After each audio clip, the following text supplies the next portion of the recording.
welcome back to Bekah's Book Club, and we're here with Simon. We're so happy to have you. I missed you guys. I hope you had a good Christmas, everyone. I had such a great Christmas celebrating Jesus with my friends and my family. I was even in a Christmas play. I was too. I played a shepherd. That's awesome. I'm sure you did great. What are we reading about today? I can't wait to read it.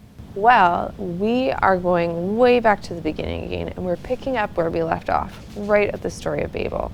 This one is about a friend of God, and maybe you've heard of him. His name's Abraham. Well, if you come to Sunday school, then you already know about Abraham because we've talked about him.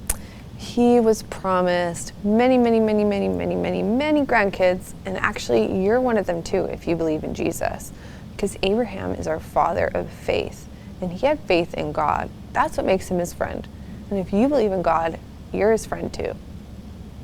You learned all that in Sunday school? Well, there is a lot to the story, and we're going to read a bit more of it. Let's get started. It's called The Son of Laughter.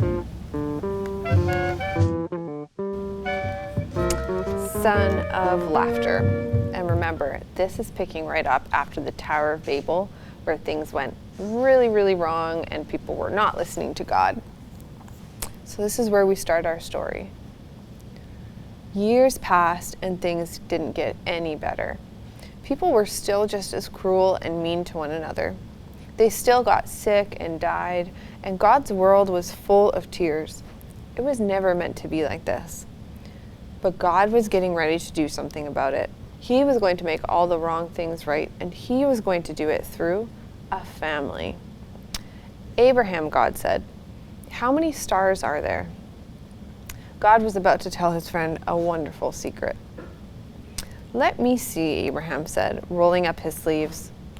"But have you ever tried counting stars? Well, then you know how hard it is.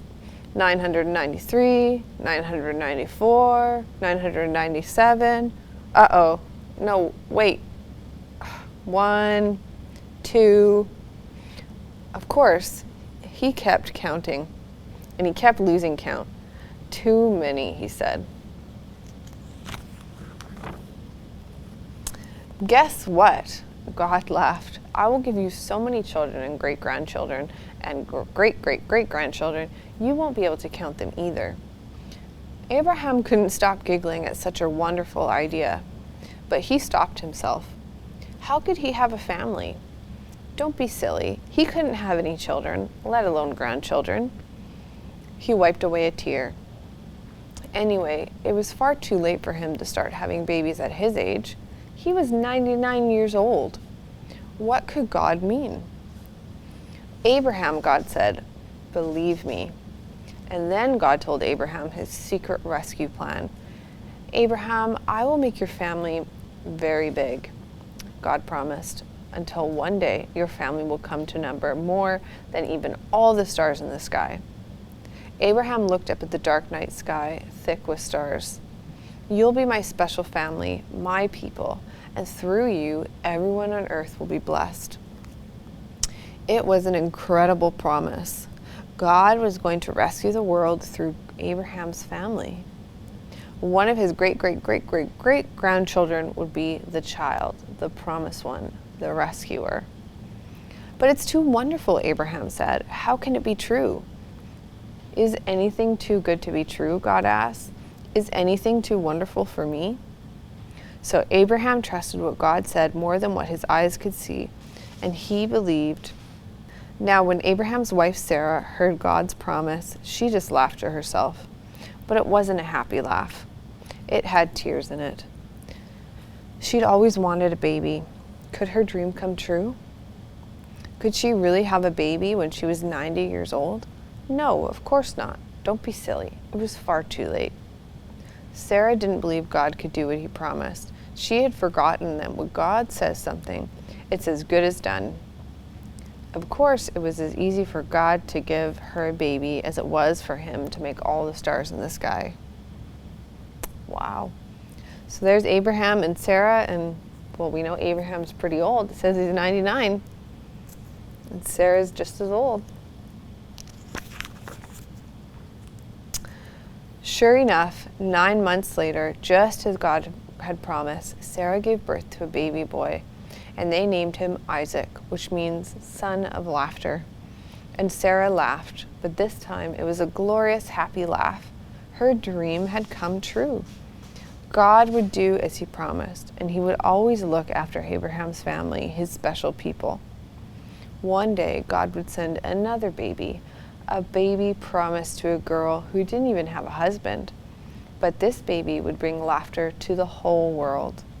This baby would be everyone's dream come true. Wow. So there's Abraham, Sarah, and the promised baby Isaac, and all the stars in the sky. Such a good story. The end. Whoa, I get it. The end of the story, they talk about Jesus, who was born, who was Abraham's family too. We just celebrated his birth at Christmas. That's right. Jesus is the one the story's talking about at the end. And he's the one that makes all of Abraham's family come together. Those who are really Abraham's great-great-great-great-great-grandchildren, and those who are his great-great-great-great-great-grandchildren, because they have faith in Jesus. How did Jesus do that? Well, Jesus died for our sins. That means that we can be a God's family. God promised that he would make a way, and he did, through Jesus. Well, Simon drew something for us today. Let's have a look. I drew this picture. Here is me, in the stars. I'm one of Abraham's kids. Wow, Simon, I love this picture. You did such a good job. That is so cool. And you know what? This reminds me of a Bible verse. Galatians 3:7. And it says, "So you should know that the true children of Abraham are those who have faith in Jesus." I like that story a lot. I like that story too. And you know, if you put your faith in God, just like Abraham did, that makes you a part of Abraham's family and part of God's promise that he gave Abraham many, many years ago. So awesome. Well, guys, we gotta go. Me and Simon are making cinnamon buns. Bye, guys. See you later. Bye, guys. See you next week. Thanks for tuning in.